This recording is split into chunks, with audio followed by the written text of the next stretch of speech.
बिस्मिल्लाहिर्रहमानिर्रहीम। नाज़रीन अस्सलाम वालेकुम। मैं हूं आपका मेज़बान साबिर शाकिर वफाकी दारुल हुकूमत इस्लामाबाद से कुछ ताज़ा तरीन इत्तलात और खबरें आपसे शेयर करते हैं। पाकिस्तान की सियासी सूरत हाल तब्दील होने जा रही है। मैंने आपको बताया था कि आइंदा चंद दिनों में बहुत बड़े अहम वाक़यात रूनुमा होंगे और कुछ वाक़यात नज़र आना शुरू हो गए हैं और कुछ नज़र आएंगे।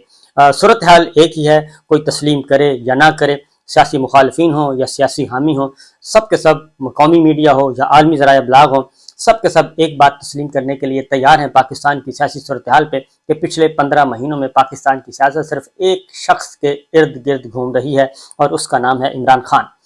उसके मुखालफिन भी, उसके हामी भी और दरमियान में सोचने वाले भी, तज्जियाकार भी, मुआशी माहिरीन भी, आलमी मालियाती इदारे, आलमी बरादरी, दीगर ममालिक, वो तमाम ममालिक जो कि जिनके मफादात पाकिस्तान में जुड़े हुए हैं, इंटरनेशनल प्लेयर्स हों या लोकल प्लेयर्स हों, तमाम के तमाम सिर्फ एक ही नुक्ते पर सोच विचार करते रहते हैं और वो है इमरान खान। इमरान खान बतौर सियासतदान, और ऐसा सियासतदान जो कि अभी तक किसी के कंट्रोल में नहीं है, काबू में नहीं आ रहा।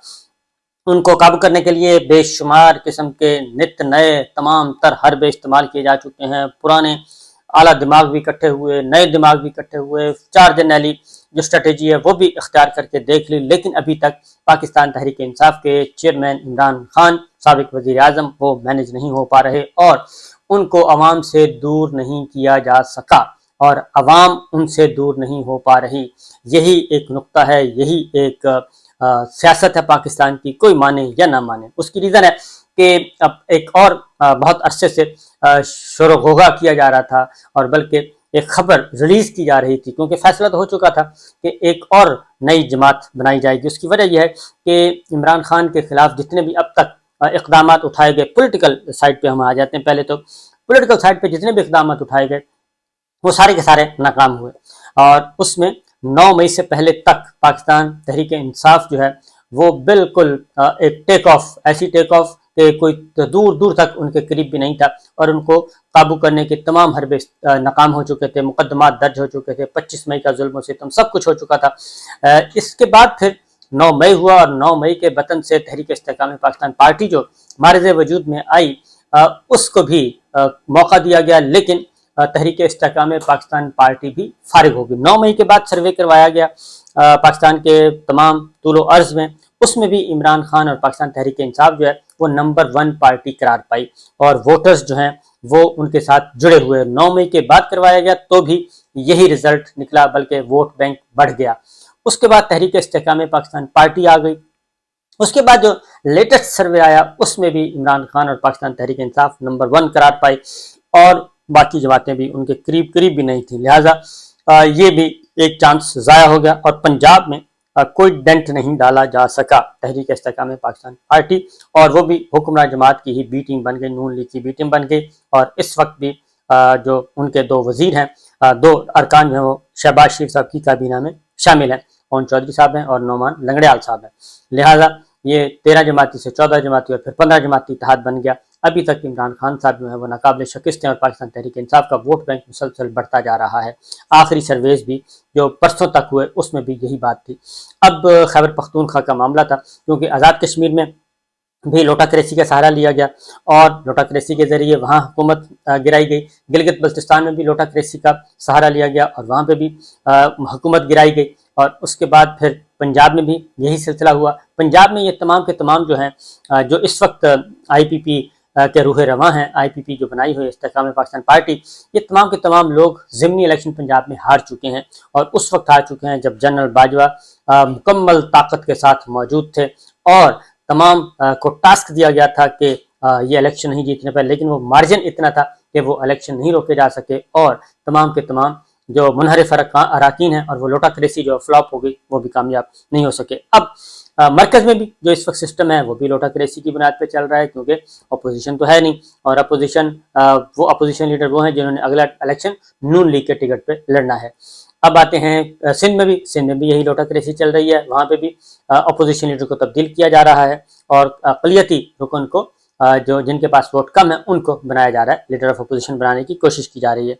तो अब एक खैबर पख्तूनख्वा में अब अगला जो जोर लगाया गया वो खैबर पख्तूनख्वा में परवेज़ खटक साहब को बना दिया गया है। ये पहले से हम सुन रहे थे और हमें पहले से भी पता था कि ये एक नया प्रोजेक्ट लॉन्च होने वाला है। परवेज़ खटक साहब को टास्क दिया गया है कि आप ज़रा जाएं और जाके जोड़ तोड़ करें।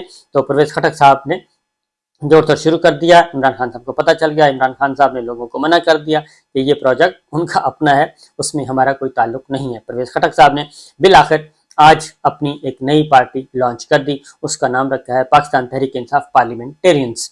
और ये उसमें काफ़ी लोग उसमें शामिल हैं और जो नज़र आ रहे हैं, और वो भी शामिल हैं जो कि कल तक पुलिस जुडिशल रिमांड पे और कुछ फिजिकल रिमांड पे पुलिस के साथ थे, यानी कि पुलिस की तहवील में थे या जेलों में थे।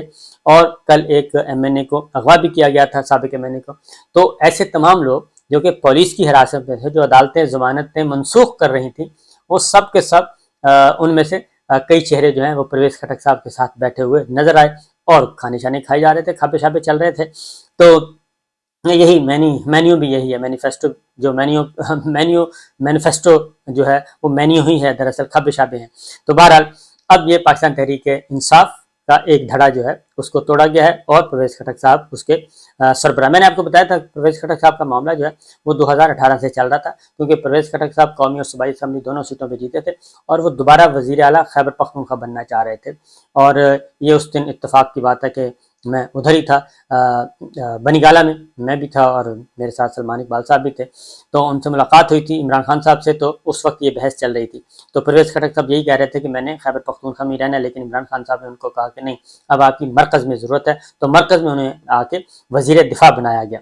तो लिहाजा आपको पता है फिर वज़ीर दिफा जो हैं उन्होंने फिर अपने ताल्लुकात इस्तवार कर लिए, मज़ीद मुस्तहकम कर लिए वज़ारत दिफा के साथ। तो इस तरीके से अब वो बना लें, उन्होंने पार्लियामेंटेरियन बनाया। अब इमरान खान साहब का भी इस पर रद्द-ए-अमल आ गया, उसका भी आपको बता देते हैं। लेकिन पहले ज़रा थोड़ा सा हम एक स्टूडेंट पॉलिटिकल साइंस का स्टूडेंट हूँ, तारीख का तालिब इल्म, उसके हिसाब से देखा जाए तो ये पहली दफ़ा नहीं हो रहा। ये पाकिस्तान पीपल्स पार्टी के साथ भी ऐसा ही हुआ। मोहतरमा बेनज़ीर भुट्टो, पहले तो जुल्फ़िकार अली भुट्टो साहब को फांसी दी गई थी, उसके बाद मोहतरमा बेनज़ीर भुट्टो जब आई तो उस वक्त उनको बड़े बड़े अंकल्स जो हैं वो छोड़ गए थे। भुट्टो मरहूम भुट्टो को छोड़ा था गुलाम मुस्तफ़ा खान ने, वो बहुत बड़ा नाम था उस वक्त, बहुत बड़ा नाम था। तो गवर्नर थे उनके और वो बड़े राइट हैंड तस्वर किए जाते थे। गुलाम मुस्तफ़ा खर पंजाब में जुल्फ़िकार अली भुट्टो साहब, तो गुलाम मुस्तफ़ा खर ने छोड़ा था। तो गुलाम मुस्तफ़ा खर साहब तो कुछ भी नहीं बाकी बचे, क्योंकि गवर्नर और का तूती बोलता था उनका। लेकिन जैसे ही उन्होंने पीपल्स पार्टी और भुट्टो मरहूम को छोड़ा, उसके बाद उनकी जो तुमतराक है वो ख़त्म हो गई थी। और फिर पीपल्स पार्टी को मोहतरमा बेनज़ीर भुट्टो को गुलाम मुस्तफ़ा जतोई ने छोड़ा जी, मरहूम ने। उसके बाद सिंध के और बड़े अंकल्स छोड़ गए, लेकिन वो भी फारिग हो गए और बिलाखिर पीपल्स पार्टी ही बरकरार रही और मोहतरमा बेनज़ीर भुट्टो के साथ जो जुड़े रहे वही पीपल्स पार्टी हुई। वोट बैंक उनके साथ जुड़ा रहा और बाकी एक एक करके ये जितने भी मुनहरिफ अराकीन हैं, लोटा करेसी लोटे जो हैं, वो सारे ज़ाया होते गए और उनका सियासी कैरियर ख़त्म होता गया। इसी तरीके से सरदार फारूक लगारी साहब सदर बनाया मोहतरमा बेनज़ीर भुट्टो ने, क्योंकि ये जो इमरान खान साहब के साथ ही नहीं हुआ, ये कि इमरान खान साहब ने ही ऐसे लोगों पे एतमाद किया और लोग इमरान खान साहब लोगों को पहचान नहीं सके, क्योंकि उस्मान बुज़दार साहब के हवाले से भी और महमूद खान के हवाले से भी बहुत अरसे से उनकी पार्टी के अंदर के लोग भी कह रहे थे कि ये दुरुस्त नहीं है। परवेज खटक साहब के बारे में भी आतिफ खान वगैरह कहते थे, तरक़ई शाहराम तरक़ई भी कहते थे, सारे आके कहते थे कि ये बंदे सही नहीं है। लेकिन इमरान खान साहब ने उन पर एतबार किया और उन्हीं को फौकियत दी। तो लिहाजा ये पहली दफ़ा नहीं हुआ कि इमरान खान साहब ने लोगों को पहचानने से के में गलती की है, बल्कि जुल्फ़िकार अली भुट्टो साहब के साथ भी हो चुका है, मोहतरमा बेनज़ीर भुट्टो के साथ भी हो चुका है, फिर नवाज शरीफ साहब के साथ भी हो चुका है। लेकिन अल्टीमेट जो फ़ायदा होता है वो पॉलिटिकल पार्टी को ही होता है, पॉलिटिकल पार्टी के हेड को ही होता है, क्योंकि वोट बैंक जो है वो जुल्फ़िकार अली भुट्टो साहब के साथ रहा, वो मोहतरमा बेनज़ीर भुट्टो के साथ रहा, वो जरदारी साहब और बिलावल भुट्टो के साथ है।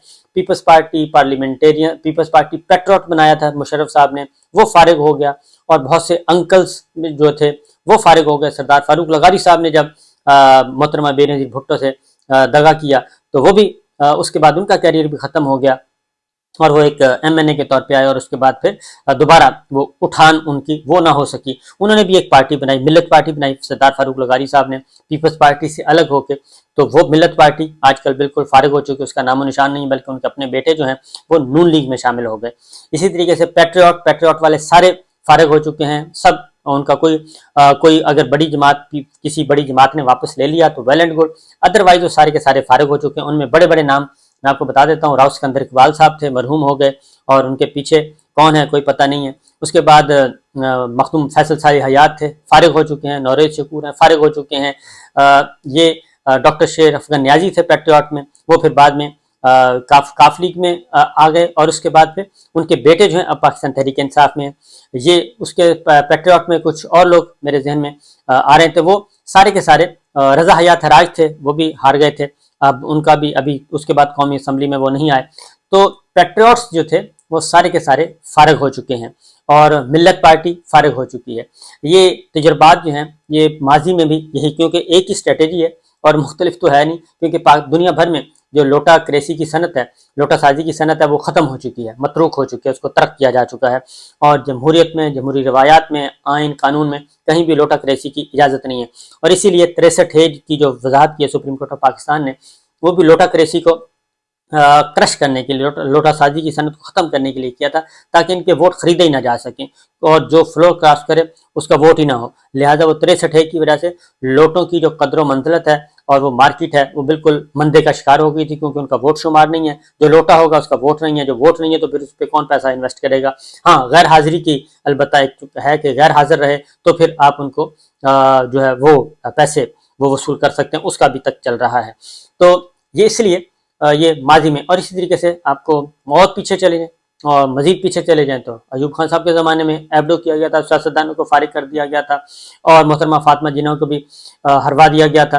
لیکن اس کے باوجود پھر ری اسمبل جو ہوتے ہیں پولیٹیکل پارٹیز، پولیٹیکل لیڈرز، وہی کامیاب ہوتے ہیں۔ ووٹ بینک اس وقت بھی عمران خان کے ساتھ ہے۔ اب تک جتنے بھی تجربے کیے جا چکے ہیں، کوئی نون میں چلا گیا، کوئی پیپلز پارٹی میں چلا گیا، اور استحکام پاکستان ترین گروپ آ گیا، علیم گروپ آ گیا، اور چھینا گروپ آ گیا، فلاں گروپ آ گیا، وہ سارے کے سارے بھی جمع کر کے دیکھ لیے، لیکن جو ووٹ بینک ہے، جو ووٹ ہے پاکستان کے عوام کس سے جڑے ہوئے ہیں، کیونکہ بینک کھلتا ہے پیسے ہوں تو، اگر کھاتے دار ہی نہ ہو اور کھاتے داروں کے کھاتوں میں پیسے ہی نہ ہوں تو وہ بینک فلاپ ہی ہوتا ہے۔ اس لیے پولیٹیکل پارٹی ہوتی ہے ووٹ بینک سے۔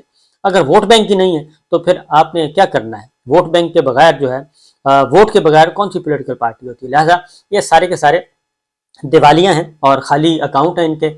خالی اکاؤنٹ میں آپ 10,000 اکاؤنٹ ہولڈر کا جمع کر لیں، لیکن 10,000 کے اکاؤنٹ میں پیسے ہی نہ ہوں تو وہ کیا کریں گے؟ اسی لیے یہ جتنے بھی ہیں، اصل ووٹ بینک کس کا ہے؟ وہ ووٹ بینک ہے عمران خان کا۔ تو پاکستان تحریک انصاف کے چیئرمین عمران خان نے بھی آج یہی بات کی ہے۔ انہوں نے کہا کہ اچھی بات ہے یہ تو، بلکہ آہستہ آہستہ جتنے بھی وہ جو لوگ ہیں وہ جھڑ رہے ہیں، اور جس نے جانا ہے وہ چلا جائے، جس نے چھوڑنا ہے وہ چھوڑ جائے۔ بلکہ اچھا ہے کہ کمزور لوگ اور جو پارٹی کے اندر چہرے چھپا کے بیٹھے تھے اور کمپرومائزڈ تھے، وہ نکل رہے ہیں، اور اس کے بعد جو پارٹی بچے گی وہ بڑی صاف ستھری پارٹی بچے گی، اور پھر کسی کو کوئی اعتراض نہیں ہوگا۔ تو اس لیے یہ سلسلہ چل رہا ہے، اور اس میں کوئی ہے نہیں۔ اس کی وجہ یہ ہے کہ الیکشن جو ہیں، یہ تو ہمارے بڑے نامور لوگ جو ہیں کہہ رہے ہیں، نامور جو دانشور ہیں، نامور جو ہمارے جرنلسٹ ہیں، وہ بھی یہ لوگ کہہ رہے ہیں کہ الیکشن اس وقت ہوگا جب عمران خان الیکشن کے میدان میں نہیں ہوگا۔ اب یہ آپشن ہو گیا ختم۔ میں آپ کو بتاؤں، یہ ساری لوٹا کریسی، یہ ساری صنعت کیوں بنائی جا رہی ہے؟ یہ کیوں اس طرح سے توڑ پھوڑ کی جا رہی ہے؟ پولیٹیکل انجینئرنگ، منورنگ کی کیوں جا رہی ہے؟ اس لیے کہ عمران خان اور پاکستان تحریک انصاف کو الیکشن پروسیس سے آپ باہر نہیں رکھ سکتے۔ آپ کو ان کو الیکشن پروسیس سے باہر نکالا تو معاملات مزید بگڑ جائیں گے۔ اس لیے یہ ان کی مجبوری بن چکا ہے، اور یہ انٹرنل پریشر اور ایکسٹرنل پریشر دونوں ہیں، کیونکہ عالمی ادارے جو ہیں، عالمی برادری جو ہے، وہ سب کی سب نظریں لگا کے بیٹھی ہے پاکستان کے الیکشن پہ، اور عمران خان کو آؤٹ کرنا یا پاکستان تحریک انصاف کو آؤٹ کرنا اور بلے کے بغیر الیکشن کروانا یہ ناممکن ہو چکا ہے۔ اس لیے یہ سارے جوڑ توڑ اور ساری کی ساری حقیقت جو ہے، یہ جو اس وقت پرویز خٹک کی پارٹی پہ جو سب سے بڑی حقیقت بیان کی ہے، وہ سلیم صافی صاحب نے بیان کر دی ہے۔ انہوں نے کہا جی کہ صرف ایک ہی راستہ ہے خیبر پختونخوا میں، کہ یا تو پرویز خٹک کے گھر پہنچ جائیں، یا پھر آپ کو جیل جانا پڑے گا یا بھاگنا پڑے گا، اس کے علاوہ کوئی اور راستہ نہیں ہے۔ تو یہ ساری کی ساری حقیقت یہی ہے کہ اس پولیٹیکل پارٹی کی، کہ اس پولیٹیکل پارٹی کا وجود، اس کا قیام، اور اس میں جو آنے والے لوگوں کی حقیقت یہی ہے کہ جو نہیں آئے گا وہ جیلوں میں جائے گا یا پھر بھاگنا پڑے گا۔ مطلب یہی ہے کہ جی جبر ہے اور جبر ہے اور جبر ہے، اور ظاہر ہے جس کی لاٹھی اس کی بھینس ہے۔ تو مائٹ از رائٹ کا قانون چل رہا ہے، آئین دستور، قانون، جمہوریت، عدالتی فیصلے وہ سب ردی کی ٹوکری میں ہیں۔ تو عمران خان صاحب نے بڑا کیٹیگوری کہہ دیا کہ ان کو کوئی فکر نہیں ہے۔ اچھا جی، خس کم جہاں پاک، اجازت دیجیے، اللہ حافظ۔